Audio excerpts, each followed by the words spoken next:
conception, the Casa del Bosque is meant to be a home for the family to retreat from the day-to-day and merge into the natural landscape that surrounds the site.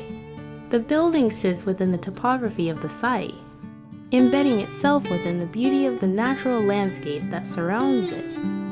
In concept, a series of large masses made up of the natural rock form the framework, which holds the house's aloft. The earthly masses hold the wood extensions, which form the rest of the house. The house is situated on the south slope of the main hill. On the site, by moving the house off the crest of the hill slightly, the houses begin to feel more an intimate part of the natural landscape, and less of an unwelcome form on top of the hill. This move is also beneficial in the layout of the house and reducing the amount of excavation required.